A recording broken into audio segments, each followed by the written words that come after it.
બે દુર્યોધનના મિત્ર હતા, એટલે એને એમ કે મારી બહેન મિત્રવૃંદાના લગ્ન દુર્યોધનની સાથે કરીશ. સ્વયંવર યોજો અને એમાં દુર્યોધન પણ હતો, પણ બધાની વચ્ચેથી ભગવાન મિત્રવૃંદાનું હરણ કરી ગયા. ભગવાનના ચોથા લગ્ન મિત્રવૃંદાની સાથે થયા. સુખદેવજી કહે કે રાજા પરીક્ષિત, કૌશલ દેશના રાજા હતા નગ્નજીત, એની કન્યા હતી નાગ્નજીતી, એનું બીજું નામ સત્યા પણ હતું. જ્યારે આ સત્યાનો જન્મ થયો એ સમયે નગ્નજીત રાજાએ પ્રતિજ્ઞા કરેલી કે મારા રાજ્યમાં 7 સાંઢ છે, આ 7 બળદને જે વશમાં કરી લે એની સાથે મારી દીકરી સત્યાના લગ્ન કરીશ. જ્યારે આ સત્યાનો જન્મ રાજાઓ એ સમયે નગ્નજીત રાજાએ 7 બળદ વશમાં પ્રતિજ્ઞા કરેલી, એટલા શક્તિશાળી મારા રાજ્યમાં 7 સાંઢ છે, ભગવાન આવ્યા એટલે 7 બળદને જે વશમાં કરી લે એની સાથે મારી દીકરી સત્યાના લગ્ન કરીશ. જ્યારે સત્યાનો જન્મ રાજાઓ એ સમયે નહીં, પણ રાજાએ તમારી દીકરી સત્યાના કરેલી ગ્રહણ કરવા માટે મારા રાજ્યમાં નગ્નજીત રાજા છે, દ્વારિકાના 7 બળદને જે વશમાં કરી લે એની સાથે તમારા જેવા શક્તિશાળી પણ મારી એક પ્રતિજ્ઞા છે પ્રભુ કે જે વ્યક્તિ મારા રાજ્યના 7 બળદને વશમાં કરી લે એની હારે મારી દીકરી લગ્ન કરી. 7 બળદ ભગવાને આ પ્રમાણે વિનંતી કરી. જોત જોતામાં ભગવાને નગ્નજીત રાજાના રાજ્યમાં જે 7 બળદ હતા એને વશમાં કર્યા અને નગ્નજીત રાજાની દીકરીને વશમાં કર્યા એની હારે મારી દીકરી લગ્ન કરી. સુખદેવને આ પ્રમાણે વિનંતી કરી. જોત જોતામાં ભગવાન ત્યાર પછી નગ્નજીત રાજાના રાજ્યમાં જે 7 બળદ હતા એને વશમાં કર્યા. ભગવાનની ભૂલ થઈ જાને ભગવાન ઉપર ચોરીનો કેસ લગાવ્યો, એટલા માટે એના પ્રાયશ્ચિત રૂપે પોતાની દીકરી સત્યભામાના લગ્ન ભગવાનની સાથે કર્યા. ત્યાર પછી ભગવાનના છઠ્ઠા લગ્ન થયા જે સત્યભામાની સાથે. જાણતા જાજો પહેલા લગ્ન કોની સાથે થયા લગાવ્યો, બીજું કઈ ના આવડે ભગવાનની આઠ પટરાણીના નામ તો આવડવા જોઈએ ને. બાકી તો હું હાથ દીની કથા સાંભળી.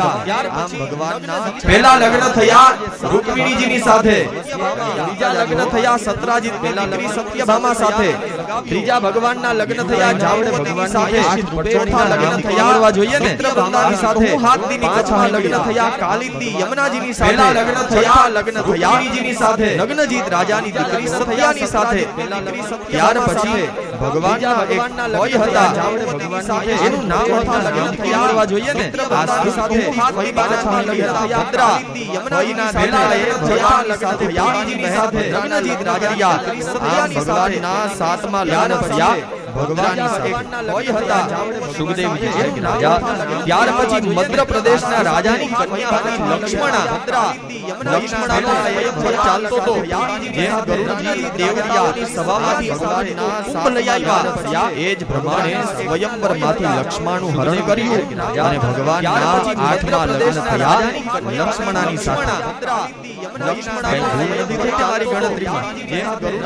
પહેલા લગ્ન થયા રૂકમિણીજીની સાથે, સ્વયંવરમાંથી લક્ષ્મણનું હરણ કર્યું. પહેલા લગ્ન થયા રૂકમિણીજીની સાથે, બીજા લગ્ન થયા સત્યભામાની સાથે, ત્રીજા લગ્ન થયા જાંબુવતીજીની સાથે, ચોથા લગ્ન થયા કાલિંદીની સાથે, પાંચમા લગ્ન થયા નગ્નજીત રાજાની દીકરી સત્યાની સાથે, છઠ્ઠા લગ્ન થયા મિત્રવૃંદાની સાથે, સાતમા લગ્ન થયા સત્યભામાના ફઈના બીજા લગ્નની સાથે અને આઠમા ભગવાનના લગ્ન થયા મદ્ર દેશના રાજા મદ્રદેશ રાજાના દીકરી લક્ષ્મણાની સાથે, છઠ્ઠા ભગવાનના અષ્ટદાની સાથે થયા, સાતમા પરીક્ષિત રાજાએ પ્રશ્ન કર્યો.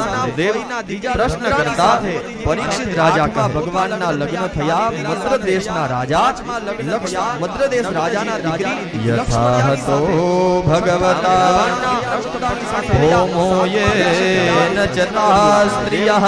પ્રશ્ન કરતા નિરુદ્ધા એતદા ચક્ષ્વ વિક્રમં શાર્ગધનો ભગવનઃ. પરીક્ષિત ભગવાનના 8 લગ્ન થયા એની કથા તો સંભળાવી, પણ મેં તો એવું સાંભળ્યું છે કે ભગવાનના 16108 પટરાણીઓ હતા. ભગવાન અષ્ટ પટરાણીઓની વાત સમજાઈ ગઈ, પણ ભગવાને 16100 લગ્ન બીજા કઈ રીતે કર્યા એની કથા સંભળાવો. સુખદેવજી કહે સાંભળ રાજા પરીક્ષિત, ઇન્દ્રેણારત છત્રેણ રુત્કુંડ જ્ઞાપિતો ભૌમચેષ્ટિતઃ.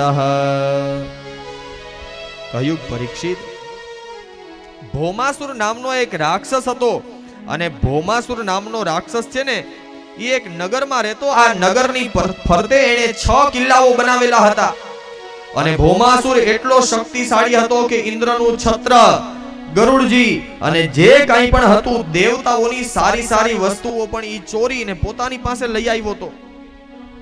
અને જે કોઈ પણ રાજા ભૌમાસુરને મારવા જાય, આ ભૌમાસુરના રાજ્યની ફરતે 6 મોટા મોટા કિલ્લાઓ હતા, એને પાર કરી જ ન શકતો. જે વ્યક્તિ આ 6 કિલ્લાઓને તોડી શકે એ જ ભૌમાસુરની સાથે યુદ્ધ કરી શકતો.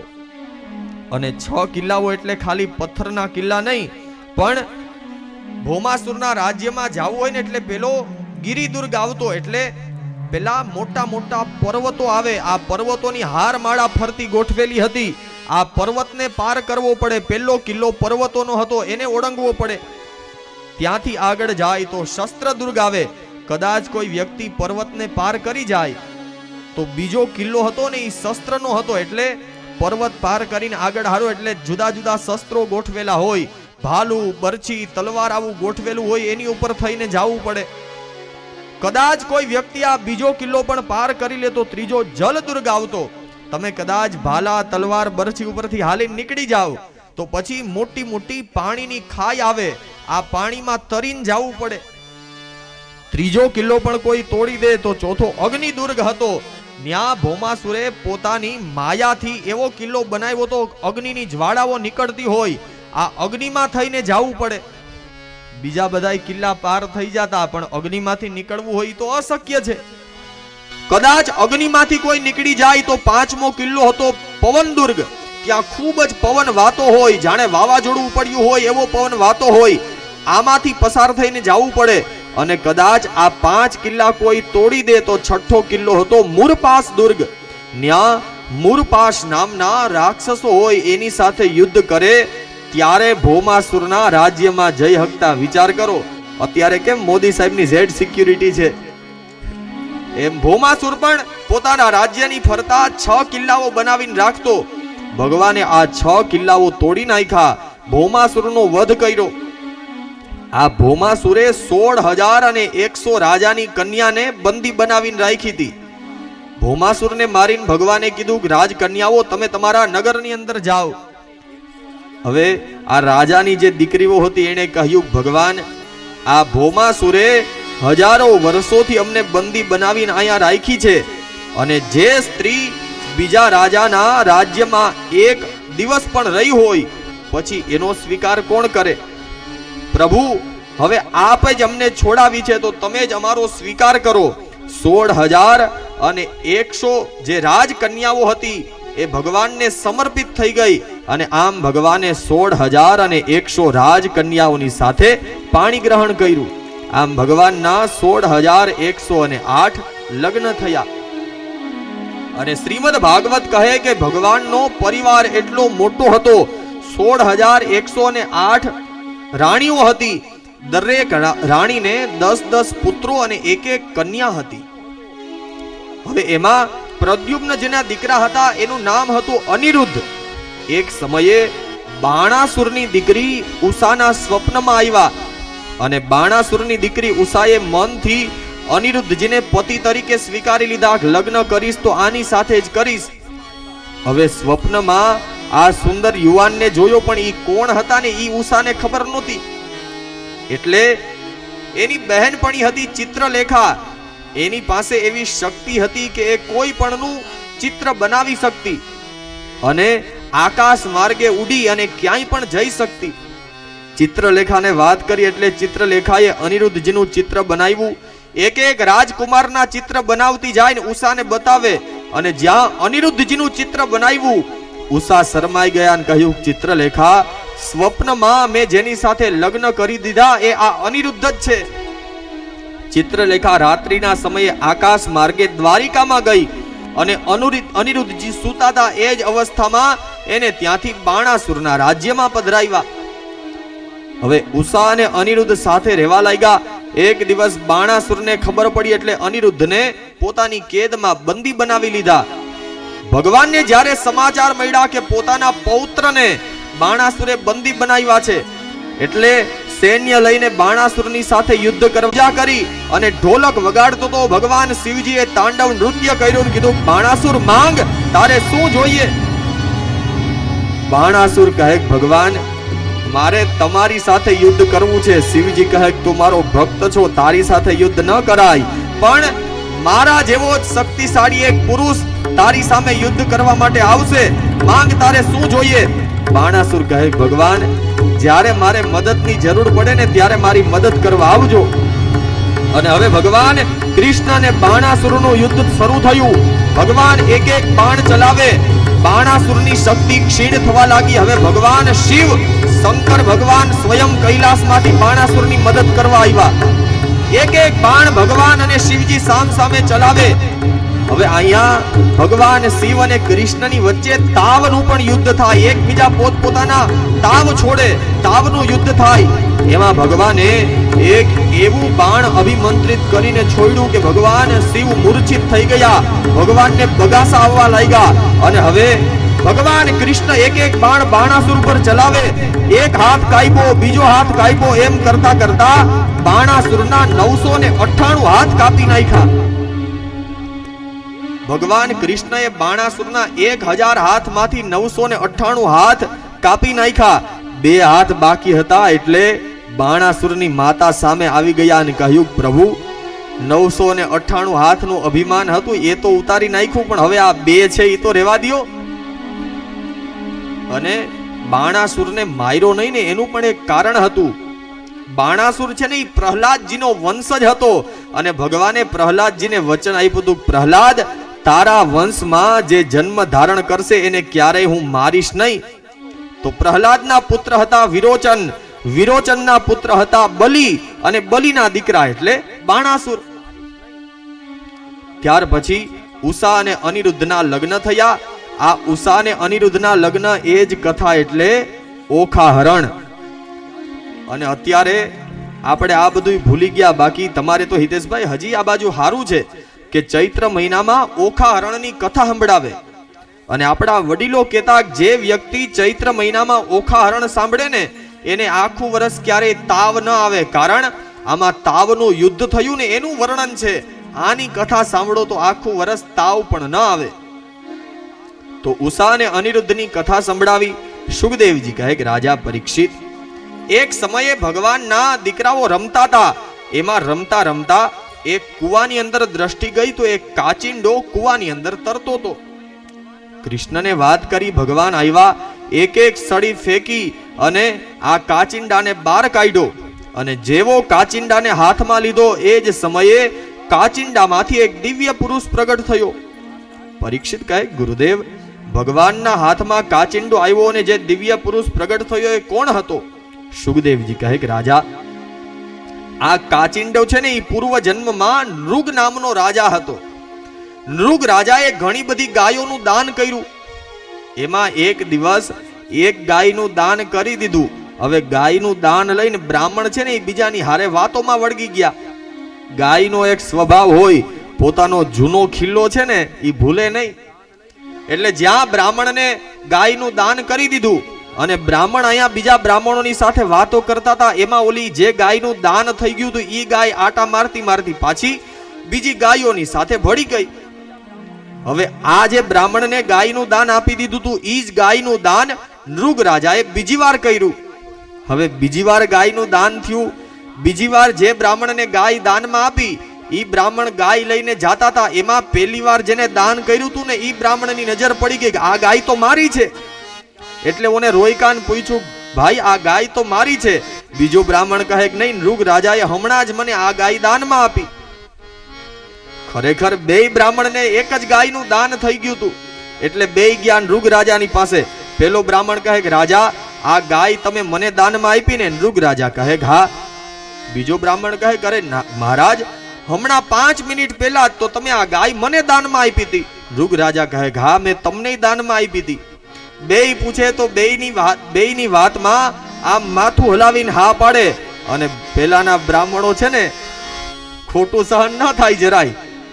એટલે તરત જ બે બ્રાહ્મણોએ ક્રોધમાં આવીને શ્રાપ આપ્યો, કરે મૂર્ખ રાજા, તારી ભૂલના લીધે એક જ ગાયનું દાન 2 વાર કરી દીધું અને કાચિંડાની જેમ માથું હલાવે છે.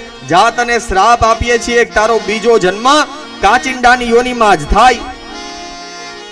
હવે બ્રાહ્મણનો થઈ આજે ભગવાનની સામે 2 હાથ જોડીને કહ્યું, પ્રભુ તમારા દર્શનથી હું પાવન થયો, પણ આજે એક વાત સમજાઈ ગઈ કે દુનિયામાં બીજું બધું પચાવી શકાય, પણ બ્રાહ્મણના ધનને પચાવવું ને એ બહુ અઘરું છે. અને શ્રીમદ ભાગવતના 10મા સ્કંદના 64મા અધ્યાયના 33મા શ્લોકમાં નૃગ રાજાએ કીધું, ભગવાન બ્રાહ્મણનું ધન કેવું છે. નાહમ હાલાહલમ મન્યે વિષમ યસ્ય પ્રતિક્રિયા બ્રહ્મસ્વં હિ વિષમ પ્રોક્તમ નાસ્ય પ્રીતિ વિધિર્ભુવિ. કહ્યું મહારાજ, પ્રભુ આજે એક વાત મને સમજાઈ ગઈ કે કદાચ કોઈ માણસ વિષ પી ગયો હોય, ઝેર પી ગયો હોય ને તો એની પણ દવા થઈ શકે. દવાના લીધે ઝેર પણ પચાવી શકાય, પણ બ્રાહ્મણનું ધન એ એવું ઝેર છે કે એને પચાવવા માટેની કોઈ ઔષધિ નથી. અને કીધું પ્રભુ આજે એક વાત સમજાઈ ગઈ કે બ્રાહ્મણનું ધન ક્યારેય પણ લેવું નહીં, કારણ એ વિષ કરતા પણ ભારે હોય. એટલે જ આપણે કહીએ ને બ્રાહ્મણના ઘરનું ખવાય નહીં, પણ વર્ષમાં એકાદી વાર પ્રસાદ લેવા તો જવાય હો. હાથી ભલે ને આવે, હમણાં કેરીઓ પાકી જ જાહે તમારે. તો કીધું કે બ્રાહ્મણનું ધન એ વિષ કરતા પણ ભયંકર હોય, એને પચાવવું બહુ અઘરું છે. અંત સમયે ભગવાનના દર્શન થવાથી નૃગ રાજાને ભગવાનનું ધામ પ્રાપ્ત થયું. સુખદેવજી કહે કે રાજા પરીક્ષિત, ત્યાર પછી યુધિષ્ઠિર રાજાએ રાજસૂય યજ્ઞ કરવાનો સંકલ્પ કર્યો. બીજા બધા રાજાઓ માની ગયા, પણ જરાસંઘ માન્યો નહીં. હવે જરાસંઘને યુદ્ધમાં હરાવે નહીં ત્યાં સુધી રાજસૂય યજ્ઞ થાય નહીં. જરાસંઘ પણ કોઈ સામાન્ય માણસ નહોતો, પણ જરાસંઘની સાથે યુદ્ધ કરવું તો કઈ રીતે, કંઈક તકલીફ હોય તો યુદ્ધ થાય ને. એટલે ભગવાન કૃષ્ણ, અર્જુન અને ભીમ ત્રણેય બ્રાહ્મણનો વેશ લઈને ગયા. જરાસંઘનો નિયમ હતો કે રોજ પૂજા કરીને ઊભો થાય ને એટલે એના દરવાજા પાસે એક ઘંટડી બાંધી હતી. આ ઘંટડી જે વગાડે એટલે જરાસંઘ ઘંટડી માગીને જે દાન માગે એ બધું દાન જરાસંઘ આપી દેતો. ભગવાન અર્જુન અને ભીમ ત્રણેય બ્રાહ્મણનો વેશ લઈને ગયા. જરાસંઘના દરવાજા પાસે ઘંટડી વગાડી. જરાસંઘે કીધું કે માંગો શું જોઈએ. એટલે ભગવાન કહે કે અમારે તારી સાથે યુદ્ધ કરવું છે. જરાસંઘ કહે કે હું યુદ્ધ કરું, પણ યુદ્ધ પણ બરાબરી વાળા હોય ને એની હારે કરાય, જેવા તેવા હારે યુદ્ધ ન કરાય. હવે ગામમાં નબળા માણસોને આપણે હેરાન કરતા હોય તો એમાં આપણી મહાનતા નથી, પણ આપણા લેવલનો માણસ હોય એની હારે યુદ્ધ કરીએ તો એમાં લડવાની પણ મહાનતા છે. બાકી નાના માણસોને હું દબાવવા. તો ભગવાન જરાસંઘે કીધું કે યુદ્ધ કરવું હોય તો મારી બરાબરીનો હોય ને એની હારે યુદ્ધ કરીશ. કૃષ્ણને કહ્યું, કૃષ્ણ તમે મારી બરાબરીના નથી, તમારી સાથે યુદ્ધ નહીં કરું. કારણ જ્યારે હું 18મી વખત આવ્યો ત્યારે તમે રણ છોડીને ભાગ્યા હતા. રણ છોડીને ભાગે કાયર કહેવાય, હું કાયરની સાથે યુદ્ધ નથી કરતો. પછી કહ્યું, અર્જુનમાં મારા જેટલી તાકાત નથી, બાણ હલાવી શકે, બાકી ગદાનું યુદ્ધ મારી હારે નહીં કરી શકે. અર્જુનની હારે પણ યુદ્ધ નહીં કરું. ભીમની સાથે યુદ્ધ કરવા માટે રાજી થયા ને એ કીધું 6 મહિના સુધી ભીમને મારા રાજ્યમાં રાખતા જાવ. 6 મહિના સુધી એને હું સારી વસ્તુ જમાડીશ.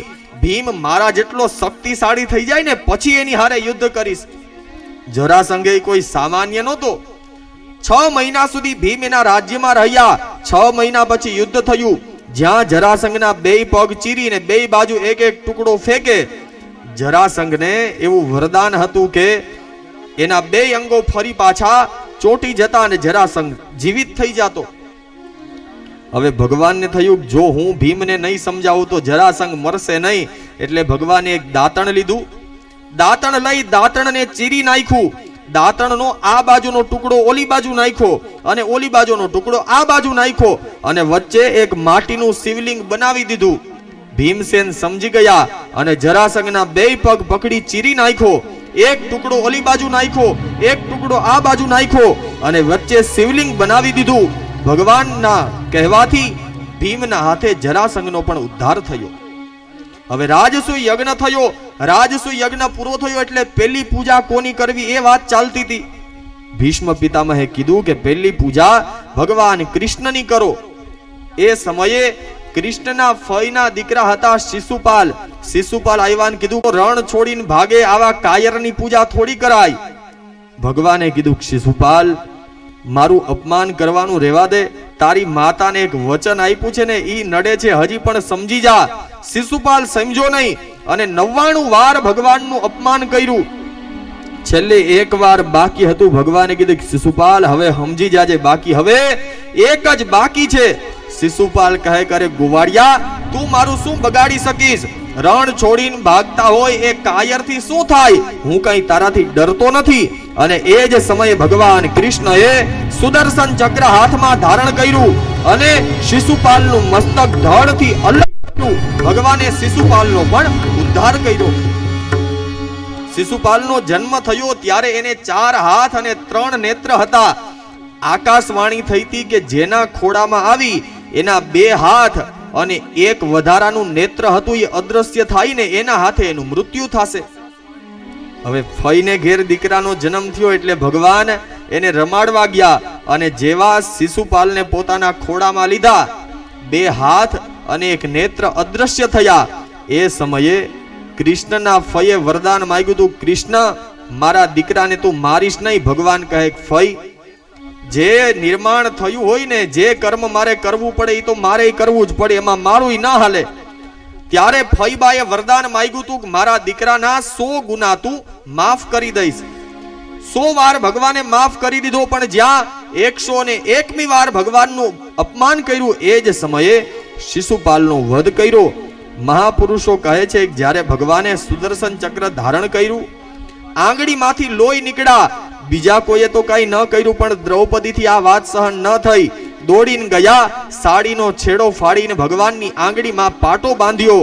ભગવાને મનમાં કીધું, દ્રૌપદીજી તમે આ પાટો બાંધીને મારું રક્ત બંધ કર્યું, મારી રક્ષા કરી. હવે તમે મારા બહેન થયા અને તમે આ પાટો બાંધો, એમાં જેટલા તાતણા છે એટલા તાતણાના એક એક ચીર તમને ન ચૂકવું તો મારું નામ પણ કૃષ્ણ નહીં. શિશુપાલનો વધ કર્યો. સુખદેવજી કહે કે રાજા પરીક્ષિત, ત્યાર પછી ભગવાને અનેક પ્રકારની લીલાઓ કરી. એમાં પરીક્ષિતે પ્રશ્ન કર્યો, ગુરુદેવ અમે એવું સાંભળ્યું છે કે ભગવાનના કોઈ એક મિત્ર હતા અને ભગવાને એની ઉપર બહુ અનુગ્રહ કર્યો હતો, એની કથા સંભળાવો ને. ત્યારે સુખદેવજી કહે સાંભળ રાજા પરીક્ષિત, કૃષ્ણસ્યાસીત સખા કશ્ચિત બ્રાહ્મણો બ્રહ્મવિત્તમઃ વિરક્ત ઇન્દ્રિયાર્થેષુ પ્રસન્નમજિતેન્દ્રિયઃ. સુખદેવજી કહે સાંભળ રાજા પરીક્ષિત, ભગવાન શ્રી કૃષ્ણના કોઈ એક મિત્ર હતા અને બ્રાહ્મણ હતા અને એનું નામ હતું સુદામા. જ્યારે ગુરુના આશ્રમમાં ભણતા ત્યારથી બેયની વચ્ચે મિત્રતા હતી, પણ જ્યારથી ગુરુના આશ્રમમાંથી છૂટા પડ્યા પછી ક્યારેય પણ ભગવાન અને સુદામા મળ્યા નહોતા. જ્યારથી ગુરુના આશ્રમમાંથી છૂટા પડ્યા ને ત્યારથી બસ સુદામા હાથમાં તુલસીની માળા લઈ પોતાના એ મિત્રને યાદ કર્યા કરે, કૃષ્ણ કૃષ્ણ કૃષ્ણ કૃષ્ણ જપ્યા કરે. અને સુદામાના એક પત્ની હતા, એનું નામ હતું સુશીલા. લગ્ન જીવનના ઘણા વર્ષો થઈ ગયા. સુદામાજીના સંતાનો, પણ સુદામાજીના ઘરમાં ખૂબ દરિદ્રતા હતી અને એટલી દરિદ્રતા હતી કે ક્યારેક ક્યારેક તો છોકરાઓને ભૂખ્યા સુડાવી દે. પણ સુદામાનું અયાચક વ્રત હતું, મરું પણ માંગવું નહીં અપને તન કે કાજ. અને પુરુષના જીવનમાં કોઈ વ્રત હોય, પુરુષનો કોઈ નિયમ હોય ને, એ ખાલી એકલા પુરુષથી ન નિભાવી શકાય. જ્યાં સુધી પત્ની સમજદાર ન હોય, પત્નીનો સાથ ન હોય ને, ત્યાં સુધી પુરુષ ક્યારેય ધર્મના માર્ગે આગળ નથી હાલી શકતો. આપણા 4 ફેરા હોય ને, અત્યારે તો કેવું છે કે લગ્નની તો આખી સિસ્ટમ જ આપણે ઊંધી કરી નાખી. ખરેખર જે મૂળ છે ને એ ભૂલાઈ ગયું અને બીજું જ આપણે કર્યા કરીએ. અને કદાચ આ બદલાવા માટે બધાય બ્રાહ્મણો મહેનત કરે, પણ હવે સમય એવો થઈ ગયો ને કે એને બદલાવવું મુશ્કેલ છે. બાકી વેદો વિધિથી આજે પણ લગ્નનો નિયમ છે કે પહેલા ફેરામાં એકમાં જ પત્ની આગળ હોય, બીજા 3 ફેરામાં પુરુષ આગળ હોય. આપણે ઊંધું કરીએ, પહેલા 3 અને પત્ની આપણી સાથે હોય ને તો જ પહેલો ધર્મનો ફેરો છે ને એમાં આગળ વધી શકાય. બાકી ધર્મને હાચવવું હોય તો એકલા પુરુષથી ન હચવાય. જો સંગાવતી જેવી પત્ની ન હોત તો શેઠ સગાડસાનો ધર્મ ટકે. નરસિંહ મહેતાના પત્ની જેવી પત્ની ન હોત તો નરસિંહ મહેતાને પણ ભગવાન ન મળત. એકલા પુરુષથી કાંઈ નથી થતું. અને એનાથી પણ વધારે વીરબાઈ જેવી સહનશીલ અને સમજદાર પત્ની ન હોત તો આજે જલારામને પણ આપણે યાદ ન કરતા હોત. અને એટલા માટે શાસ્ત્રમાં કહ્યું, ધનંજયે હાટકસમ પરીક્ષા મહાર્ણવે શસ્ત્રભૃતામ પરીક્ષા વિપત્તિ કાલે ગૃહિણી પરીક્ષા વિદ્યાવતા બધાની પરીક્ષા છે ને અલગ અલગ રીતે થાય. સોનું સાચું છે કે ખોટું એ કેમ ખબર પડે? ધનંજયે હાટકસમ પરીક્ષા, સોનાની પરીક્ષા અગ્નિમાં જ થાય. સાચું હોનું છે એ કેમ ખબર પડે? અગ્નિમાં તપાવો ને તો ખબર પડે. કોઈ શસ્ત્રધારીમાં, કોઈ વીર પુરુષમાં કેટલી તાકાત છે એ કેમ ખબર પડે? ઘરમાં તલવાર લઈને ફરતા હોય તો ખબર ન પડી જાય. એ તો જ્યારે યુદ્ધના નગારા વાગી જાય ને યુદ્ધ ચાલતું હોય ત્યારે શસ્ત્રધારીની ખબર પડે કે આનામાં કેટલી તાકાત છે. અને વિપત્તિ કાલે ગૃહિણી પરીક્ષા, પુરુષની મુશ્કેલીનો સમય હોય ને ત્યારે જ સ્ત્રીની પરીક્ષા થાય. ઘરમાં કાંઈ ન હોય છતાં પણ પોતાના પતિનો વ્યવહાર સાચવી લે ને, આ જ સમજદાર પત્નીની પરીક્ષા ત્યારે થાય. જ્યારે મુશ્કેલીનો સમય હોય, ઘરમાં દરિદ્રતા હોય ને ત્યારે પત્નીની પરીક્ષા થાય. ઘરમાં કોઈ મહેમાન આવ્યા હોય અને ખાંડ ન હોય તો સમજદાર પત્ની હોય ને તો પાડોશમાંથી માગી આવે, મહેમાનને ચા બનાવીને પીવડાવી દે ને પછી આરામથી કે. પણ આ બધું સમજદાર પત્ની હોય ને તો થાય. બાકી મહેમાન હોય ને ત્યારે દુબાકો થાય. તો વિપત્તિ કાલે ગૃહિણી પરીક્ષા, પત્નીની પરીક્ષા પતિની મુશ્કેલીમાં થાય. સુદામાનું અયાચક વ્રત હતું. સુશીલાને ખબર કે મારા પતિએ કોઈ દિવસ હાથ ફેલાવ્યો નથી. ઘરમાં એટલી દરિદ્રતા આવી ગઈ કે હવે તો છોકરાઓને ક્યારેક ભૂખ્યા સુવડાવી દે. પણ સુશીલાએ પણ નક્કી કર્યું હતું કે મારા પતિએ કોઈ દિવસ કોઈની સામે હાથ નથી ફેલાવ્યો ને, એનું અયાચક વ્રત હું તૂટવા નહીં દઉં.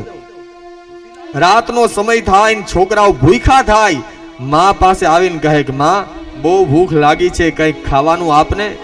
સુશીલા પાણીનું તપેલું ભરી ચૂલા ઉપર ચડાવે, એની ઉપર થાળી ઢાંકી દે. છોકરાઓ વળી પાછા આવે ને કહે કે માં બહુ ભૂખ લાગી છે, કંઈક જમવા આપને. સુશીલા કહે દીકરા જો આ ખીચડી મૂકી, હમણાં ખીચડી થાય ને એટલે તને ખવડાવું.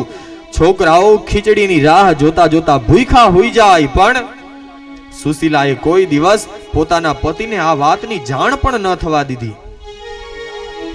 એક દિવસ પોતાનો સૌથી નાનો દીકરો હતો અને હવે તો ભૂખથી છોકરાઓ ટળવળતા હતા.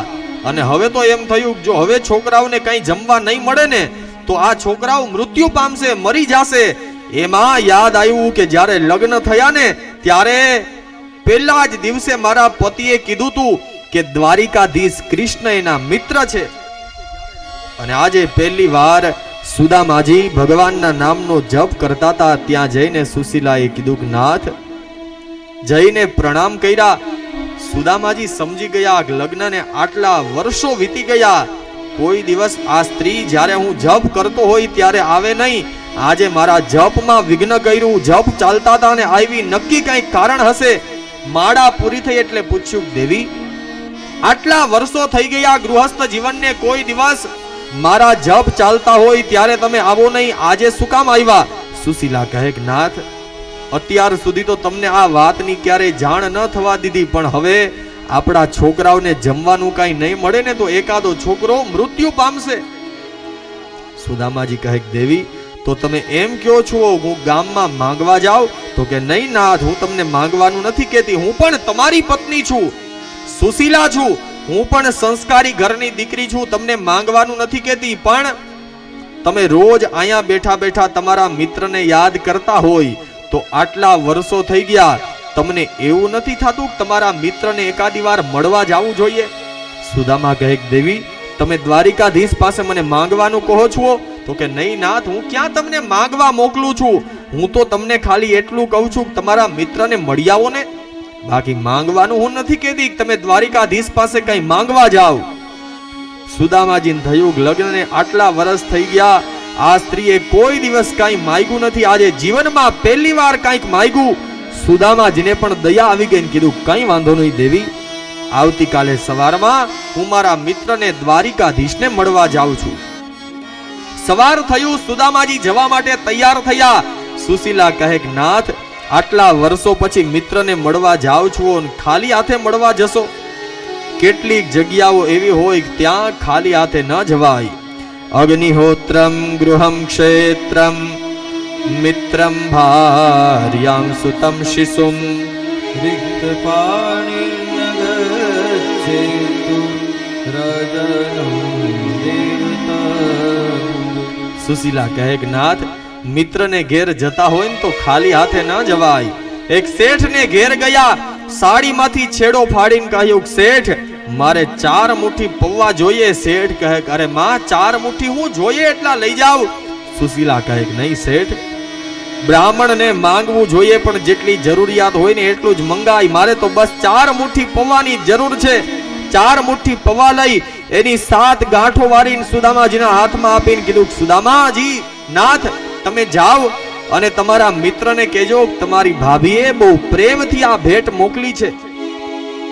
સુદામાજી હાથમાં પોટલી લીધી, એક હાથમાં લાકડી તુલસીની માળા લઈ કૃષ્ણ કૃષ્ણ કૃષ્ણનો જપ કરતા કરતા સુદામાજી પોરબંદરથી દ્વારિકા તરફ ચાલતા થયા. અને આજે આટલા વર્ષો પછી મિત્રને મળવા જતા હતા, આજ હૃદયમાં ક્યાંય પ્રસન્નતા સમાતી નથી. સુદામાજી વિચાર કરે કે દ્વારિકાધીશનો એ મારા મિત્રનો વૈભવ કેવો હશે. અને આજ પોરબંદરનો ગરીબ સુદામો પોતાના મિત્રને મળવા માટે જાય. જુઓ સુદામાજી દ્વારિકામાં જાય છે રે, જુઓ સુદામાજી દ્વારિકામાં જાય છે રે, જુઓ સુદામાજી દ્વારિકામાં જાય છે. સુદામાજી દ્વારિકામાં જાય છે. હે ના મનનો મહેરામણ છલકાય છે રે,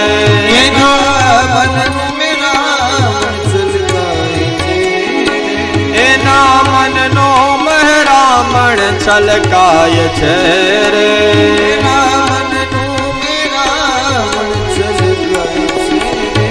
જુઓ સુદામાજી દ્વારિકામાં જાય છે રે, જુઓ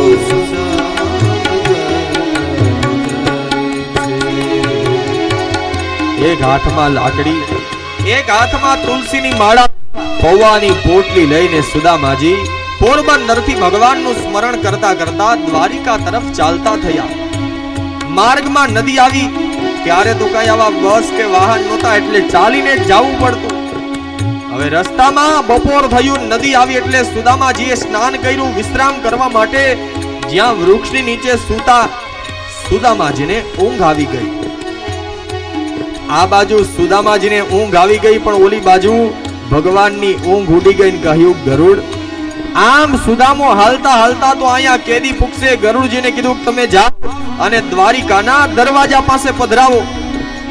ગરુડજીએ પોતાની પીઠ ઉપર સુદામાજી સૂતા હતા એ જ અવસ્થામાં ત્યાંથી લઈ દ્વારિકાની બાજુમાં પધરાવ્યા. થોડી વાર થઈ, સુદામાજીની ઊંઘ ખુલી અને જ્યાં આંખો ખોલીને થોડેક હાલ્યા ત્યાં તો સામે સોનાની નગરી દેખાણી.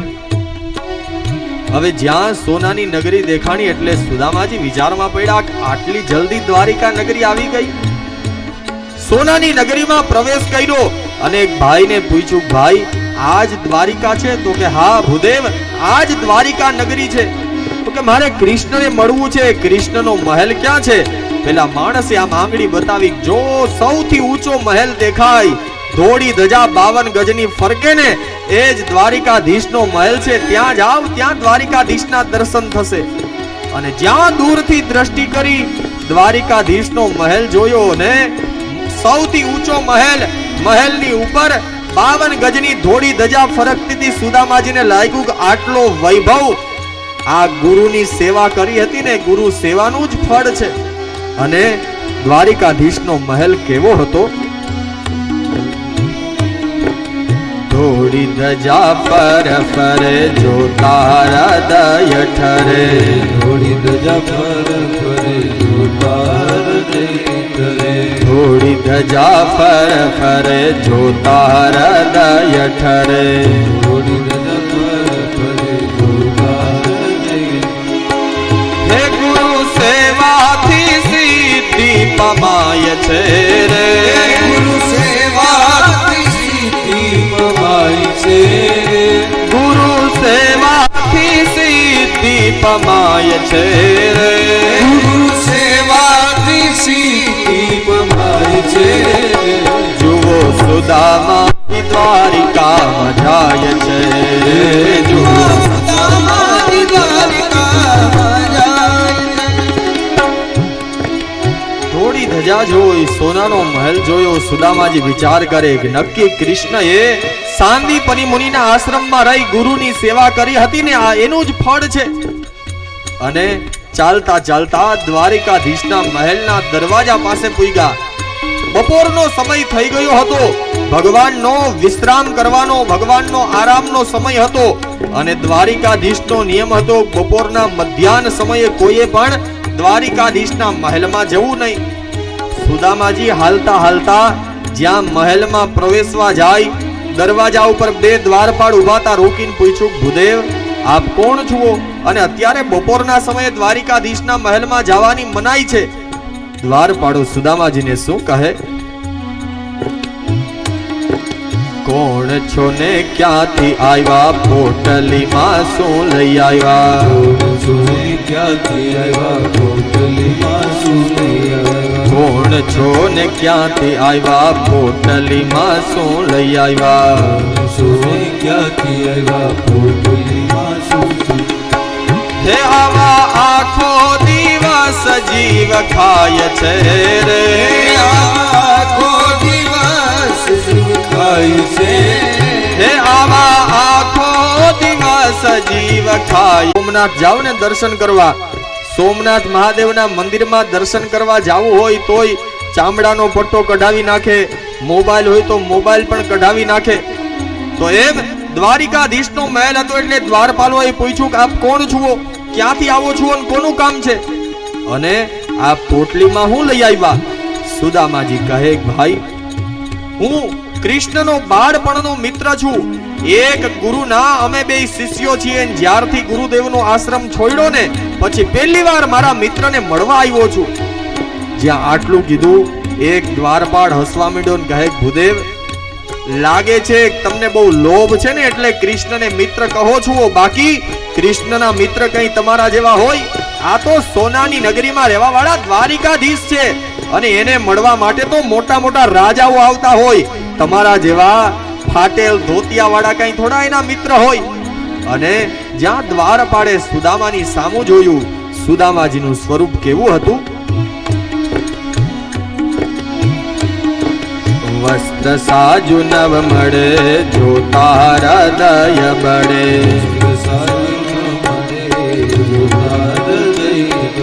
વસ્ત્ર સાજુ નવ મળે, જો તારા દય બળે.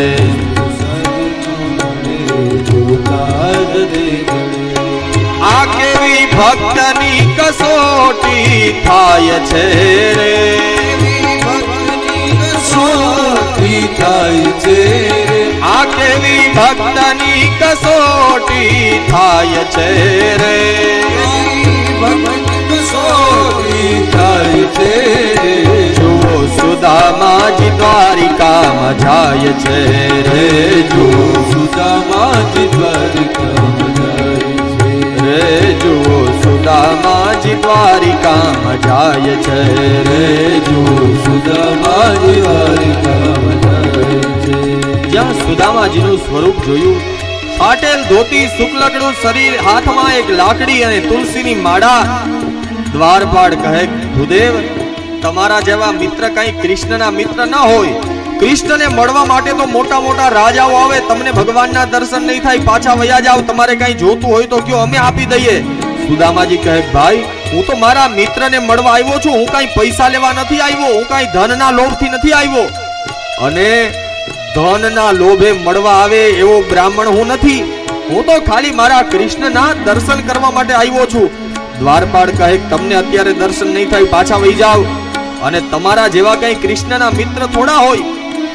તમારા જેવા તો આખો દિવસ અહીંયા જીવ ખાવા આવે, એમ કઈ ગમે એને થોડા ભગવાન મળે. પેલા દ્વારપાળે સુદામાજીનું આમ અપમાન કર્યું. બીજા દ્વારપાળે રોઈકા અને કીધું, ભાઈ, આનું અપમાન ન કર. એક તો દરિદ્ર છે ને એમાંય પાછા બ્રાહ્મણ છે.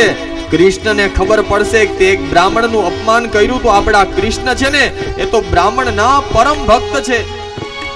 બ્રાહ્મણ છે એનું અપમાન ન કરાય. પેલા દ્વારપાળે કહ્યું, ભૂદેવ, તમે થોડી વાર ઉભા રહો, હમણાં જઈને ભગવાનને સંદેશો આપું. જો ભગવાન મળવાનું કહેશે ને તો તમને અંદર જવા દઈશ. અને બરાબર આ દ્વારપાળ ભગવાનના મહેલમાં જાય. પેલી બાજુ અષ્ટપટરાણીઓએ ભગવાન માટે 56 ભોગ તૈયાર કર્યા હતા.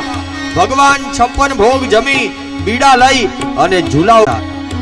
બપોરનો સમય હતો, ભગવાન ઝૂલા ઉપર ઝૂલતા હતા. એ જ સમયે દ્વારપાળે આવીને દ્વારિકાધીશની છડી પોકારી.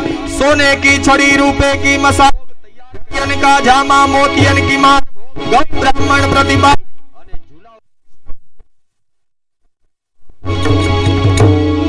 અને જ્યાં દ્વારપાળે આવીને છડી પોકારી, ભગવાન કહે, દ્વારપાળ, બપોરનો સમય છે અને મધ્યાહનના સમયે, વિશ્રામના સમયે તમે કોઈ દિવસ આવો નહીં. આજે કેમ બપોરના સમયે મહેલમાં આવ્યા? દ્વારપાળ કહે, ભગવાન, મને પણ ખબર છે બપોરનો સમય થઈ ગયો, પણ દ્વાર ઉપર એક બ્રાહ્મણ આવ્યા છે, તમને મળવાનું કહે છે. ફાટેલ ધોતી પહેરી છે, શુક્લકડું શરીર છે, હાથમાં તુલસીની માળા છે અને એમ કહે છે પોરબંદર થી આવે છે. અને જ્યાં પોરબંદર થી આવે છે એટલું સાંભળ્યું. ભગવાન કહે, દ્વારપાળ, શું કીધું? મારો મિત્ર છે? તો કે હા. બ્રાહ્મણ છે? તો કે હા પ્રભુ, બ્રાહ્મણ છે. ધોતી પહેરી છે? તો કે હા. કીધું, ક્યાંથી આવે છે? તો કે પોરબંદર થી આવે છે. અને ભગવાન પૂછે, દ્વારપાળ, એનું નામ શું છે? અને જ્યાં દ્વારપાળે કીધું, નામ રે સુણીને વાલો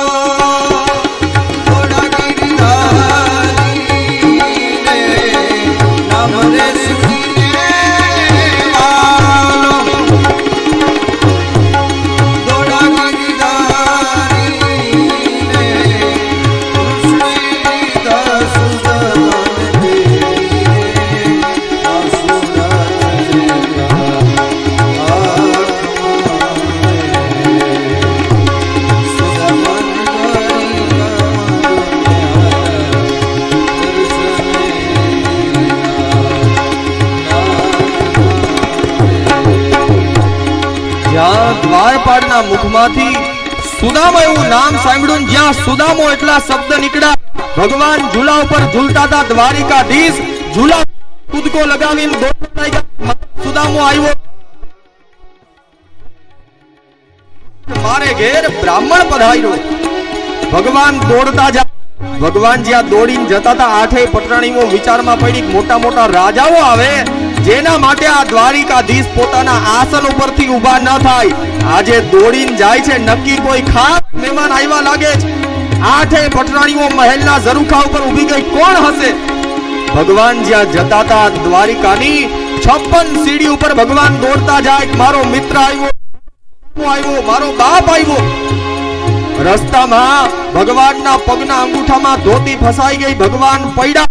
જ્યાં દ્વારપાળો ઊભા કરવા જાય, ભગવાને દ્વારપાળને રોકી. પોતાની જાતે જ ઊભા થઈને ફરી પાછા દોડતા જાય. જ્યાં દરવાજા ઉપર સુદામાને ઉભેલા જોયા. આજ દ્વારિકાનાથ ભગવાનને ભેટી ગયા. ભક્ત અને ભગવાન બેયની આંખમાં અશ્રુ આવી ગયા. અને આજ સુદામાજીને પોતાની બાથમાં લઈ અને ભગવાન પોતાના મહેલની અંદર લઈ જાય. સાથે સાથે આપણા વિસ્તારના ધારાસભ્ય શ્રી કાંદલભાઈ જાડેજા વ્યસ્તતાના લીધે નથી પહોંચી શક્યા, પણ એમના બદલે એમના મામા શ્રી વત્સીભાઈ પધાર્યા છે. એકવાર જોરદાર તાળીઓથી એમનું સ્વાગત કરીએ. અને કાંદલભાઈ જાડેજા તરફથી આપણી આ કથામાં 11,000 રૂપિયાનું અનુદાન મળે છે. એકવાર જોરદાર તાળીઓથી આપણા ધારાસભ્યશ્રીને વધાવીએ. તો આ બાજુ ભગવાન પોતાની બાથમાં સુદામાજીને લઈને દ્વારિકાના મહેલમાં લઈ જાય. हमरे सुनीने वाल ए दुजा गिरधारी रे हमरे सुनीने કાંદલભાઈ જાડેજા તરફથી આપણી આ કથામાં 11 તાળીઓથી આપણા ધારાસભ્યશ્રીને વધાવીએ. विक्रम दीली आए तेरी रे आसुरा अरे चूड़ा माजी तारी जामारे दर्शन कर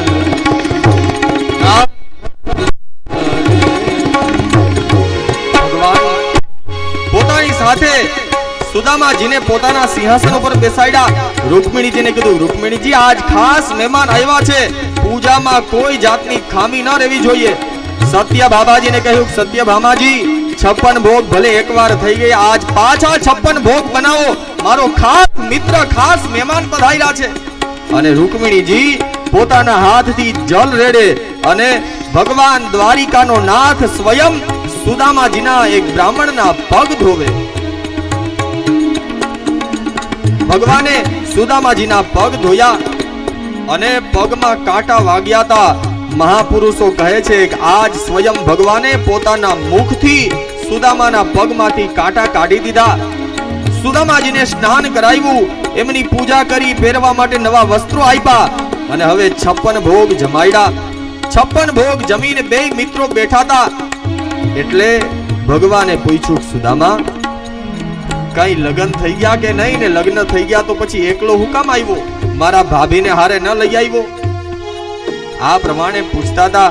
એમાં ભગવાને કીધું, સુદામા આટલા વર્ષો પછી આવ્યો તો મારા હાટુ કઈ લઈ આવ્યો કે હજી ગુરુજીના આશ્રમમાં હતો એમ લોભિયો છો? તને યાદ છે ગુરુજીએ જ્યારે લાકડા વેચવા માટે, લાકડા કાપવા માટે, સમીધ લઈ આવવા માટે મોકલ્યા અને વરસાદ વરસ્યો ત્યારે એકલો ચણા ખાઈ ગયો, તો હજી એવો લોભિયો છો કે કઈ સુધરો? સુદામા કહે કે નહીં લાલા, હું ઉતાવળમાં મળવા માટે આવતો તો એમાં કઈ ભેટ લઈ આવવાનું ભૂલી ગયો. ભગવાન કહે કે સુદામા તું તો હજી લોભ્યો છો એ તો મને ખબર છે, પણ મારા ભાભીએ જ્યાં દ્વારિકાનો વૈભવ જોયો, વિચાર કરે કે જે વ્યક્તિ રોજ 56 ભોગ જમતો હોય એને આ સામાન્ય પૌવા કઈ રીતે આપું? પૌવાની પોટલી છુપાવતા હતા. ભગવાને સુદામાની પાસેથી પોટલી ખેંચી લીધી અને પોટલીની એક એક ગાંઠ ખોલતા જાય. હવે જ્યાં પોટલીની એક એક ગાંઠ ખોલતા હતા, 8 પટરાણીઓ રાહ જોઈને ઉભા હતા. ભગવાન જેના માટે દોડીને ગયા હોય એ કઈક ભગવાન માટે કિંમતી વસ્તુ લઈ આવ્યો હશે. હવે જ્યાં પોટલી ખોલી, મહાપુરુષો કહે છે પોટલીની એક એક ગાંઠ નહોતા ખોલતા, પણ ભગવાન સુદામાના જન્મ મરણ રૂપી ભવબંધનની ગાંઠો ખોલતા હતા. સુદામાને મોક્ષ અપાવતા હતા. અને જ્યાં પોટલી ખોલીને પૌવા જોયા, પૌવા જોતાની સાથે જ 3 ઘટના થઈ. પહેલી ઘટના એ થઈ, પૌવા જોયા ને એટલે સુદામાજી નીચું જોઈ ગયા, સુદામાજીને શરમ આવી. બીજી ઘટના એ થઈ, 8 પટરાણીઓએ પૌવા જોયા એટલે હસવા માંડી કે આ ભગવાન જેના માટે દોડીને ગયા એવો ભગવાનનો મિત્ર બીજું કાંઈ નહીં, અને આ પૌવા લઈ આવ્યો. અને જ્યાં પૌવા જોયા ત્યાં ત્રીજી ઘટના એ થઈ, પૌવા જોતાની સાથે જ ભગવાનની આંખમાં અશ્રુ આવી ગયા અને કહ્યું, સુદામા તે આજે પૌવા આપીને મારી માં યશોદાની યાદ અપાવી દીધી. કારણ જ્યાં સુધી હું ગોકુલમાં રહ્યો ને 11 વર્ષ ને 52 દિવસ મને પૌવા બહુ ભાવતા.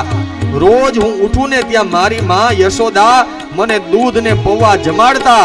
જ્યારથી માં યશોદાને મૂકીને આવ્યો ને ત્યાર પછી પહેલી વાર પૌવા જોયા. સુદામા તે તો મારી માં યશોદાની યાદ અપાવી દીધી. હવે આ બાજુ ભગવાને એક મુઠ્ઠી પૌવા ખાધા, બીજી મુઠ્ઠી પૌવા ખાધા અને જ્યાં ત્રીજી મુઠ્ઠી પૌવા ખવા જાય રૂકમિણીજીએ હાથ પકડી લીધો. તાંદુલ જમીને વાલો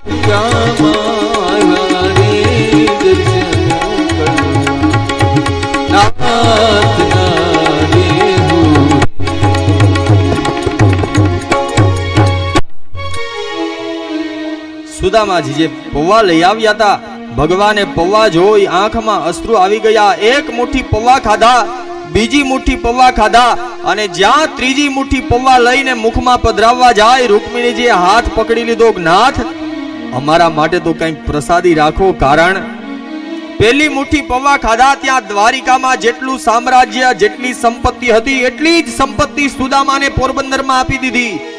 બીજી મુઠ્ઠી પૌવા ખાધા ત્યાં સ્વર્ગની જેટલી સંપત્તિ હતી એ પણ સુદામાને આપી દીધી. અને કદાચ જો ત્રીજી મુઠ્ઠી પૌવા ખાઈ લે તો રૂકમિણીને આઠેય પટરાણીઓને સુદામાની દાસી થઈને જાવું પડે.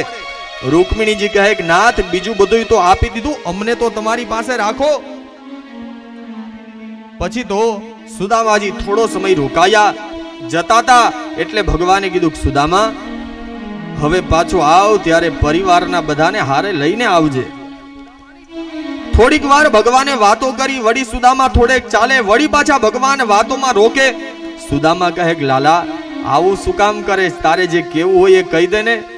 ભગવાને હળવેકથી કીધું કે સુદામા, બીજું તો કાઈ નથી, પણ તે આ પીળા પીતાંબર પહેર્યા ને ઈ તો આ દ્વારિકાના છે. તારી ધોતી તો એમનેમ ધોવાઈને પાછી તૈયાર થઈ ગઈ છે. એ જ ફાટેલી ધોતી સુદામાને પહેરાવી દીધી. સુદામા મનમાં વિચાર કરે કે આટલો દ્વારિકાનો વૈભવ છતાં આપ્યું તો નહીં, પણ મારી ધોતી હતી ઈ જ પાછી પહેરાવી દીધી, એનું પીળું પીતાંબરે લઈ લીધું. આટલો લોભિયો ગુરુના આશ્રમમાં હતો ત્યારે નહોતો.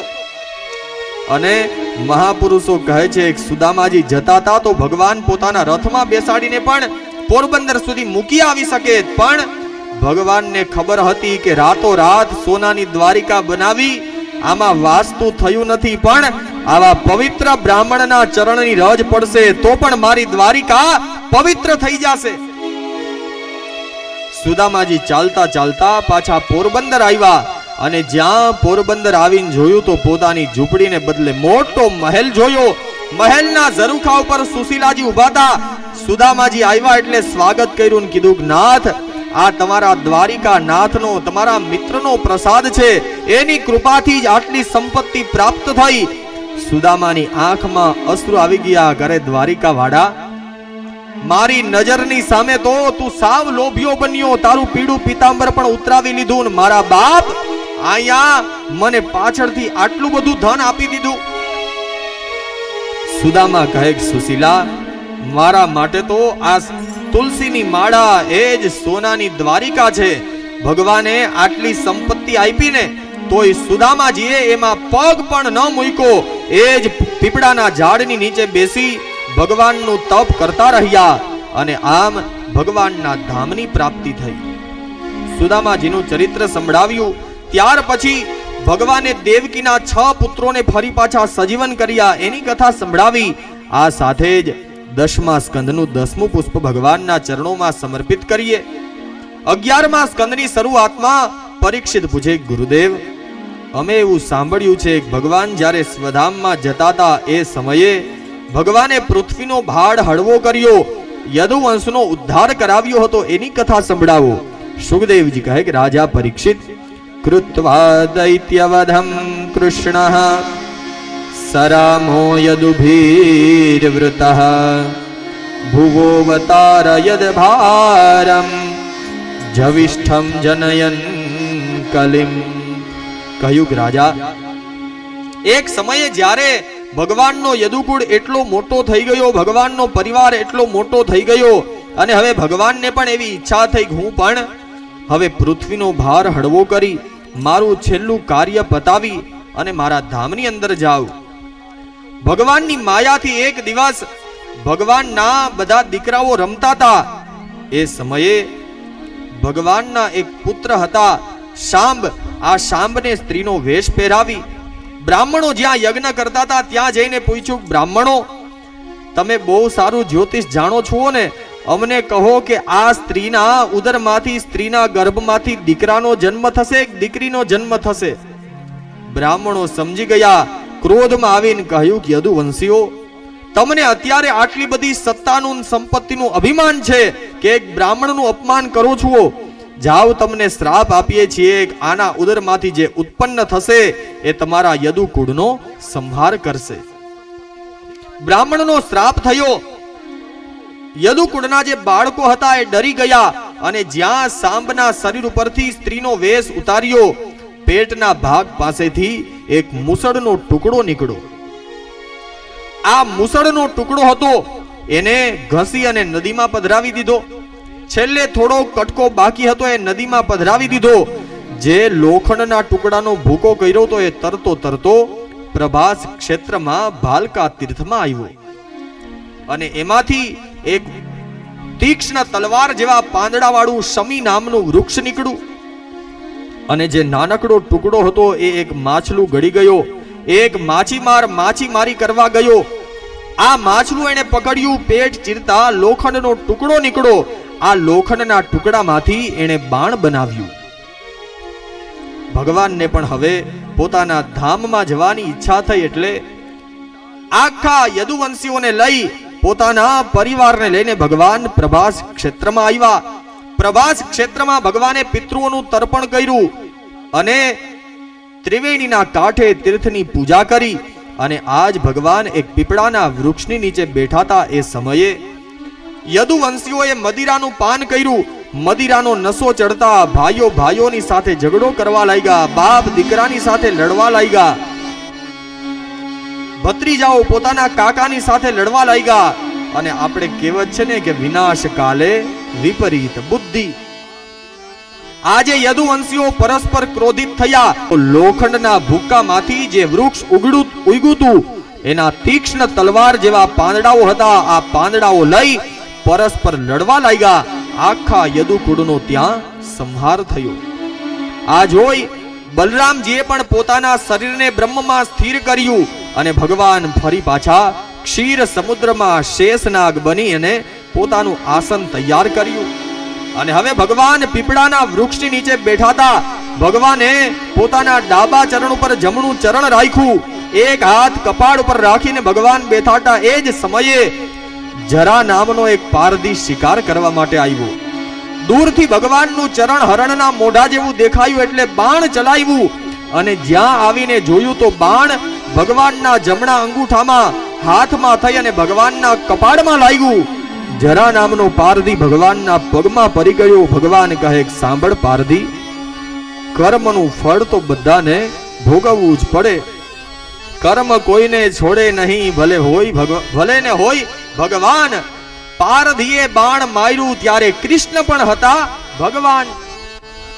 જરા નામના પારધીને કહ્યું, પારધી તું પૂર્વ જન્મમાં વાલી હતો અને મેં જેમ તારી ઉપર પાછળથી બાણ ચલાવ્યું તું એ જ કર્મનો બદલો આજે મને મળી ગયો. પારધીને સાંત્વના આપી ભગવાન પોતાના ધામની અંદર ગયા. આ બાજુ સુખદેવજી કહે, પરીક્ષિત હવે તારી શું સાંભળવાની ઈચ્છા છે? પરીક્ષિત કહે, ગુરુદેવ અત્યાર સુધી મૃત્યુનો ડર હતો પણ હવે મને મરવાની જરા પણ બીક નથી. તક્ષક નાગ આવ્યો. તક્ષક નાગે આવી અને પરીક્ષિતના શરીરને દંશ કર્યો. બાકી જ્યારે સુખદેવજીએ ભાગવત સંભળાવ્યું ને ત્યારથી જ પરીક્ષિતનો આત્મા તો ક્યારનો ભગવાનના ધામને પામી ગયો હતો. પરીક્ષિતના શરીરને તક્ષકનો દંશ થયો અને તક્ષકના દંશથી પરીક્ષિતનું મૃત્યુ થયું. ત્યાર પછી માર્કંડેય મુનિને ભગવાને પોતાની લીલા બતાવી. એક પ્રલયની વચ્ચે પણ વડલાના પાનની વચ્ચે ભગવાન સુતાતા. વટસ્ય પત્રસ્ય પુટે શયાનમ. વડલાના પાન ઉપર ભગવાન પાણીની વચ્ચે સુતાતા એ દ્રશ્ય બતાવ્યું અને અંતમાં સુદ પુરાણી શૌનકાદીઓને ભાગવતનું સંક્ષિપ્ત વર્ણન સંભળાવે અને શાસ્ત્રમાં કહ્યું કદાચ 7 દિવસની કથા આખી ન સંભળાણી હોય તો માત્ર ને માત્ર આ છેલ્લો એક અધ્યાય ભાવથી સાંભળી લઈએ તો આખું ભાગવત શ્રવણ કરવાનું પુણ્ય મળે છે. સૌથી પહેલા શ્રીમદ ભાગવતનું મહાત્મ્ય 6 અધ્યાયમાં બતાવ્યું. એમાં ભગવાનનું સચ્ચિત અને આનંદ સ્વરૂપ એની કથા, ભક્તિ, જ્ઞાન અને વૈરાગ્યની કથા સંભળાવી. કલયુગના લીધે જ્ઞાન વૈરાગ્યને વૃદ્ધાવસ્થા આવી એની કથા. નારદજીએ સનત કુમારોના મેળાપથી ભાગવતની કથા કરી. ભાગવતની કથા દ્વારા જ્ઞાન અને વૈરાગ્યને ફરી પાછી યુવાવસ્થા પ્રાપ્ત થઈ એ કથા. અને ગોકર્ણ, ધુંધુકારી અને આત્મદેવ બ્રાહ્મણની કથા મહાત્મ્યમાં સાંભળી. પહેલા સ્કંધની અંદર સત્ય સ્વરૂપ ભગવાનને વ્યાસજીએ નમસ્કાર કર્યા, શૌનકજીએ 6 પ્રશ્નો કર્યા એની કથા. અને ભગવાન જ્યારે સ્વધામમાં જતા હતા એ સમયે પરીક્ષિતે કલયુગનું રક્ષણ કર્યું, ધર્મની રક્ષા કરી એની કથા. અશ્વત્થામા દ્વારા દ્રૌપદીના 5 પુત્રોની હત્યા થઈ એની કથા સંભળાવી. ભીષ્મજીએ ભગવાનની સ્તુતિ કરી એની કથા સંભળાવી. ત્યાર પછી આગળ પરીક્ષિતને બ્રાહ્મણનો શ્રાપ થયો એની કથા પહેલા સ્કંધમાં સાંભળી. બીજા સ્કંધમાં પરીક્ષિતે સુખદેવજીને પ્રશ્ન કર્યો કે જેનું મૃત્યુ નજીક હોય ત્યારે માણસે શું કરવું જોઈએ એની કથા. અને સુખદેવજીએ પરીક્ષિતને કહ્યું કે સાંભળ રાજા, મૃત્યુ નજીક હોય ત્યારે ભગવાનનું સ્મરણ થાય એ જ મનુષ્ય જન્મનો મોટો લાભ છે. આ કથા બીજા સ્કંધમાં સાંભળી. ત્રીજા સ્કંધમાં વિદુરજી અને ઉદ્ધવજીનો મેળાપ થાય. ત્યાંથી આગળ વિદુરજીની મૈત્રેયજીની સાથે મુલાકાત થઈ. ભગવાન કઈ રીતે સૃષ્ટિનું સર્જન કરે, ભગવાને હિરણ્યાક્ષનો વધ કર્યો, વરાહ અવતાર ધારણ કર્યો અને ભગવાન કરદમ અને દેવહૂતિને ત્યાં કપિલ રૂપે પ્રગટ થયા એની કથા ત્રીજા સ્કંધમાં સાંભળી. ચોથા સ્કંધમાં શિવજી દ્વારા દક્ષ પ્રજાપતિના યજ્ઞનો વિધ્વંસ થયો, સતીએ પોતાના દેહનો ત્યાગ કર્યો, વીરભદ્રની ઉત્પત્તિ થઈ એની કથા અને ધ્રુવજીએ ભગવાનને પ્રાપ્ત કર્યા એની કથા ચોથા સ્કંધમાં સાંભળી. પાંચમા સ્કંધમાં પ્રિયવ્રત રાજાનું ચરિત્ર, પ્રિયવ્રતના વંશમાં ઋષભદેવજી થયા એની કથા અને ઋષભદેવજીના પુત્ર જડ ભરતજી હતા એની કથા પાંચમા સ્કંધમાં સાંભળી. અને વૃત્રાસુરે મરતી વખતે ભગવાનની સ્તુતિ કરી આની કથા છઠ્ઠા સ્કંધમાં સાંભળી. સાતમા સ્કંધમાં સમુદ્રનું મંથન થયું અને પ્રહલાદજીનું ચરિત્ર સાતમા સ્કંધમાં સાંભળ્યું. આઠમા સ્કંધમાં ગજેન્દ્રનો મોક્ષ અને ભગવાન વામન રૂપે પ્રગટ થયા એની કથા આઠમા સ્કંધમાં સાંભળી. નવમા સ્કંધમાં સૂર્યવંશના રાજાઓની કથા સાંભળી. સૂર્યવંશમાં નભગ, નાભાગ વગેરે રાજા થયા. અંબરીશ રાજા થયા એની કથા નવમા સ્કંધમાં સાંભળી. અંબરીશના વંશમાં સગર નામે રાજા થયા. સગરના 60,000 પુત્રો બળીને ભસ્મ થયા. ભગીરથ રાજાના તપથી ગંગાજી પૃથ્વી ઉપર અવતર્યા એની કથા અને ભગવાન રામ સૂર્યવંશમાં પ્રગટ થયા એની કથા નવમા સ્કંધમાં સાંભળી. દસમા સ્કંધમાં કંસને જે આકાશવાણી થઈ, કંસે દેવકી અને વસુદેવને કારાગૃહમાં પૂર્યા. ભગવાન પ્રગટ થયા, ભગવાનનો જન્મોત્સવ ઉજવાયો. ભગવાને પૂતના, તૃણાવર્ત, શક્તાસુરનો ઉદ્ધાર કર્યો. ગિરિરાજ પર્વત ધારણ કરી વ્રજવાસીઓનું રક્ષણ કર્યું. બકાસુર, અઘાસુર જેવા રાક્ષસોને માર્યા. બ્રહ્માજીના મોહનો નાશ કર્યો. મધુમંગલની ખાટી છાસ પીધી એની કથા અને કંસનો વધ કર્યો. રૂકમિણીજીની સાથે વિવાહ થયા. ભગવાનના અષ્ટપટરાણીઓની 8 લગ્નની કથા અને 16,100 રાજકન્યાઓને મુક્ત કરી એની કથા. નૃગ રાજાની કથા અને સુદામાજીનું ચરિત્ર 10મા સ્કંધમાં સાંભળ્યું. 11મા સ્કંધમાં દત્તાત્રેયના 24 ગુરુઓની કથા સંભળાવી અને બ્રાહ્મણોનો યદુકુળને શ્રાપ થયો એની કથા સાંભળી. અને 12મા છેલ્લા સ્કંધમાં બ્રાહ્મણોના શ્રાપના લીધે પ્રભાસ ક્ષેત્રમાં યદુકુળનો સંહાર થયો અને પરીક્ષિતનો મોક્ષ થયો એની કથા 12મા સ્કંધમાં સાંભળી. 12 સ્કંધનું આ શ્રીમદ ભાગવત 18,000 શ્લોક અને 7 દિવસની આ કથા આપણે સૌ ભગવાન દ્વારિકાધીશના ચરણોમાં સમર્પિત કરીએ.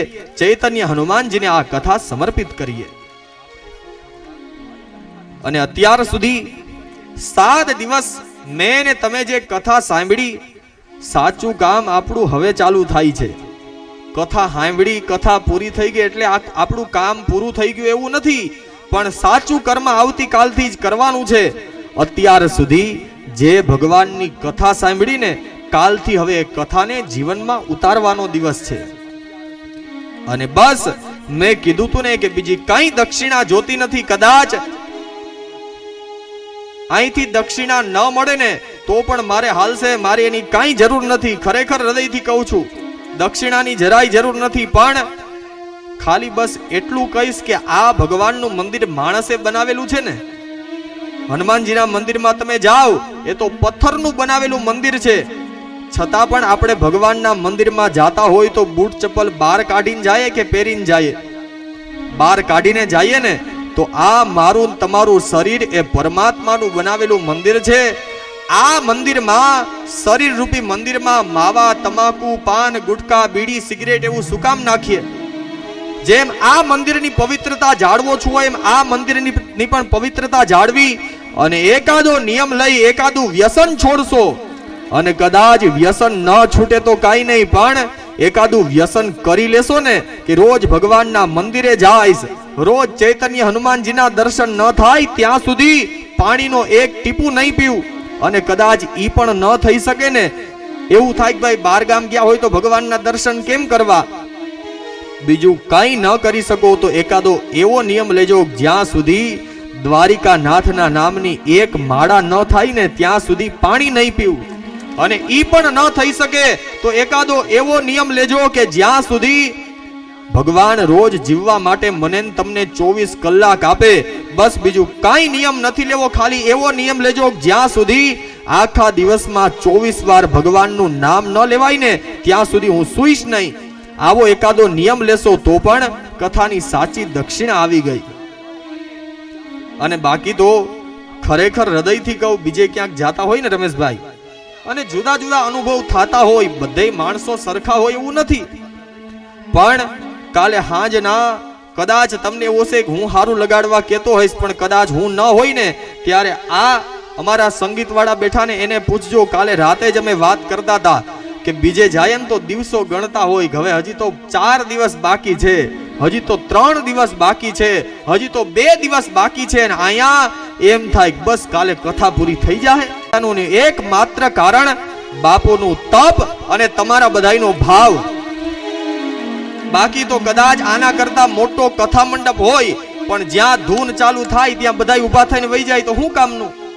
અને એના કરતાય તમારા બધાનો જે ભાવ જોયો, ગામમાં બધે ઠેકાણે કહેતા અમારા ગામમાં જેવું એકવાર કામ શરૂ થઈ જાય ને પછી કોઈ દિવસ નબળું ન થાય. બસ કોઈ કામ પ્રારંભ કરાવવા વાળું જોઈએ, પણ ગામની એકતા, ગામનો ભાવ ને ગામનો સંપ હોય ને ત્યારે જ આ વસ્તુ શક્ય બને. આજે વ્યાસપીઠથી ભાગવતજીને બીજું કઈ નથી કહેતો. એમાં આજે તો હનુમાન જયંતિ છે. ચૈતન્ય હનુમાનજી મહારાજને ભાગવતજીને પ્રાર્થના કરું કે વડાળા ગામમાં કોઈ દિવસ દુઃખનો એક દિવસ ઉગે, વડાળાના એક એક વ્યક્તિના જીવન ખુશીઓથી ભરી દે.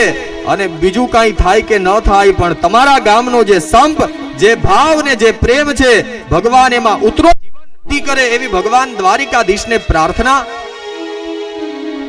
અને ખાસ તો હું આ ગામ લોકોની સાથે સાથે બાપુનો પણ ઋણી છું. કારણ 4 વર્ષ પહેલા મને એને કીધું તું તમારી પાસે કથા કરાવવી છે બરણેશ્વર મંદિરે, અને એમાં 4 વર્ષમાં તો પછી અત્યારે મારા કરતાય સારા સારા વક્તાઓ એમને મળતા હતા, છતાં પણ એનો પ્રેમ મારી ઉપર હતો.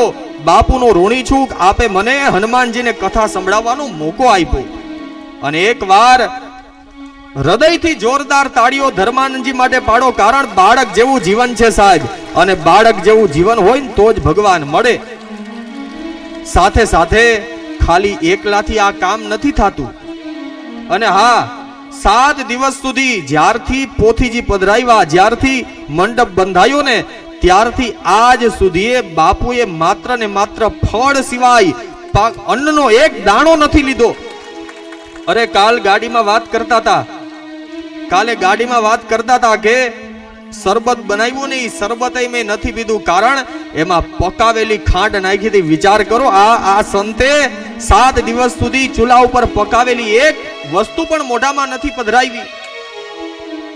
અને આવો ભાવ ને આવો પ્રેમ હોય ને, કાલે મને કહેતા હતા, મને કે શાસ્ત્રીજી 4 વર્ષ પહેલા કથા થઈ હોત ને તો કદાચ આવી ન થાત. ભગવાને ભલે 2 વર્ષ મોડું કર્યું, પણ જે આપ્યું એ ખરેખર બહુ સરસ આપ્યું. અને એમાંય કોઈ એક વ્યક્તિથી આ કાર્ય ન થાય. જો કે આમ તો આખા ગામનો ફાળો છે. કેના કેના નામ લઉં, પણ આપણે બધાય તો ગામના છીએ ને કદાચ ઓલું કરીએ, પણ કદાચ એવું કહીશ તો એમાં જરાય અતિશયોક્તિ નથી. જેમ જ્યારે પૃથ્વી ઉપર સંકટ આપ્યું, ભામાશાએ પોતાના અન્નના ભંડાર ખોલી નાખ્યા હતા ને, એમ હિતેશભાઈ સોની તમારા ઉપલેટા તાલુકાના ભામાશા છે. કારણ મારી નજરની સામે જોયું, 3 આશ્રમમાં મારી કથા થઈ ને ઉપલેટા તાલુકામાં. બીજું કોઈ હોય કે ન હોય, 7 દિવસ પોતાનો ધંધો છોડીને ઈ રાત દિવસ અહીંયા મહેનત કરતા હોય. સાથે સાથે વીરડા સાહેબ અને દેવાભાઈ કાલે બિચારા અફસોસ કરતા હતા કે હવનમાં જવું પડ્યું ને ભગવાનની જાનમાં હું ના આવી હઈકો. બાકી આમ તો આપ સૌએ જેટલા કાર્યકરોએ મદદ કરી છે એ સૌનો પણ ખૂબ ખૂબ આભાર. ગામના સરપંચ શ્રી પણ પહેલા દિવસે મળવા આવ્યા હતા. અને રાજા હારો હોય ને તો જ ગામની પ્રજા પણ સારી હોય ને ગામમાં આવું સદકાર્ય થાય. તમારા ગામના સરપંચ પણ બહુ ભાગ્યશાળી મળ્યા છે. એકવાર એના માટે પણ જોરદાર તાળીઓ. સાથે સાથે અમારા ઉતારાની સંપૂર્ણ જવાબદારી જેણે ઉપાડી હતી એવા નારણભાઈ, જ્યારથી અમે આવ્યા ને આજ સવાર સુધી બિચારા આખા દીમાં 5 વાર 6 વાર 7 વાર ધક્કો ખાય. આખો દી પોતાની ખેતીનું કામ છોડીને અમારી હારે હોય. અને પાછા એટલું જ નહીં, જ્યાં જ્યાં પધરામણીમાં જાય ને ત્યાં હોતે અમારી હારે હોય. શાસ્ત્રીજી હજી અહીંયા બાકી છે, હજી અહીંયા બાકી છે. તમારા બધાયની બહુ ચિંતા કરી અમારા ગામનું એકેય ઘર પધરામણી વિનાનું ન રહે. એકવાર જોરદાર તાળીઓ નારણભાઈ માટે પણ. સાથે સાથે આ અવાજ અહીંથી કદાચ ગામના છેવાડે બેઠા હોય ને ત્યાં સુધી સંભળાય. આ સાઉન્ડ સિસ્ટમ બહારથી મંગાવો ને તો ખરેખર ખોટું જરાય વધારી નથી કેતો, પણ 60-70 હજાર રૂપિયા જેવું ભાડું થાય. એને બદલે રમેશભાઈને એમ થયું મારા ગામમાં કથા થતી હોય તો નિસ્વાર્થ ભાવે સાઉન્ડ સિસ્ટમની સેવા આપી. એકવાર જોરદાર તાળીઓ એમના માટે પણ. સાથે સાથે શૂટિંગમાં જેમણે સેવા આપી છે એ વાડાસડા વાડા ભાઈ શ્યામ સ્ટુડિયો બાલાભાઈ, એમને પણ નિસ્વાર્થ ભાવે શૂટિંગની સેવા આપી છે. એમનો પણ ખૂબ ખૂબ આભાર. રસોઈમાં જે સેવા આપતા હતા એ બધા સ્વયંસેવકો. અને અરવિંદભાઈ જતા ને લગભગ મજેઠી વાળા, અરવિંદભાઈનો પણ એવો ભાવ છે, જ્યાં ક્યાંય પણ કથા હોય તો અરવિંદભાઈ નિસ્વાર્થ ભાવે બધા લોકોને જમાડે. એની મહેનત છે ને એટલે આપણે બપોરે કથા સાંભળીને સીધા પ્રસાદ લેવા જઈ શકીએ.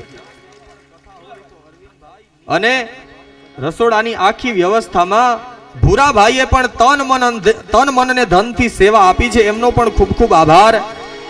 સાથે સાથે અમારી સાથે આવેલા બ્રાહ્મણો, વિશાલભાઈ બિચારા બાપુનો કાંઈ પણ ફોન આવે ને એટલે હું તરત કહું ભાઈ હું તો અહીંથી 100 કિલોમીટર કેમ આવું, તમે જરાક જઈ આવો ને. 4 વાર 5 વાર 10 વાર એને ધક્કા ખાધા છે. એમનો પણ હૃદયથી આભાર માનું છું. અને પાછા કોઈ અપેક્ષા વગર હમણાં જ મને કહેતા હતા કાંઈ વાંધો નહીં ભાઈ, આપણને બેને કાંઈ નહીં મળે ને તો હાલશે, આવી નિસ્વાર્થ સેવા કરી છે. સાથે સાથે અમારા સંગીતવાળા મિત્રો, એમનો પણ ખૂબ ખૂબ આભાર. અને બાકી તો આ કાર્યની અંદર તન મન અને ધનથી બધાએ સેવા આપી છે. ગામના એક એક વ્યક્તિએ પોતાનું જ કાર્ય છે એમ માનીને સેવા કરી છે. 5 વર્ષના છોકરાથી લઈ અને 80 વર્ષના વૃદ્ધ સુધી બધાએ આમાં સેવા આપી છે. આપ બધાનો, આખા ગામનો, સમસ્ત વડાળા ગામનો ખૂબ ખૂબ આભાર માનું છું. અને બાકી તો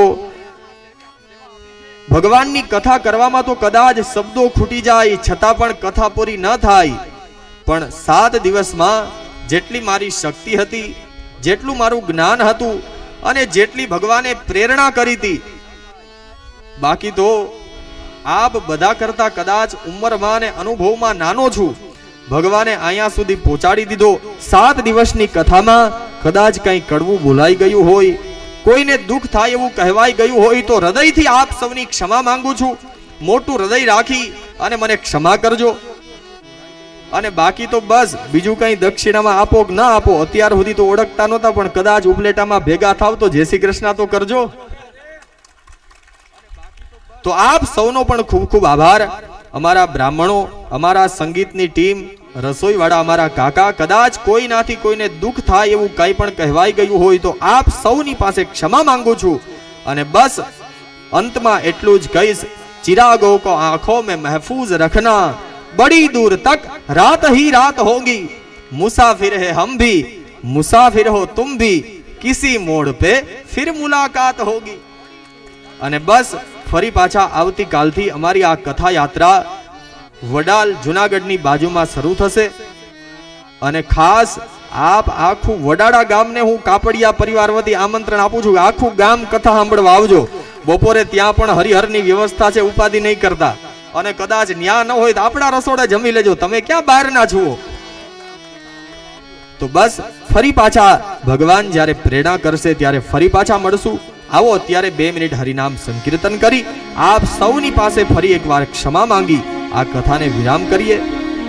રાધા રાધા કૃષ્ણ રાધા, રાધા રાધા કૃષ્ણ રાધા રાધા કૃષ્ણ રાધા, રાધા રાધા કૃષ્ણ રાધા રાધા કૃષ્ણ રાધા, રાધા રાધા કૃષ્ણ રાધા રાધા કૃષ્ણ રાધા, રાધા કૃષ્ણ રાધા રાધા કૃષ્ણ રાધા, રાધા રાધા કૃષ્ણ રાધા રાધા કૃષ્ણ રાધા, રાધા રાધા કૃષ્ણ રાધા રાધા કૃષ્ણ રાધા, રાધા રાધા કૃષ્ણ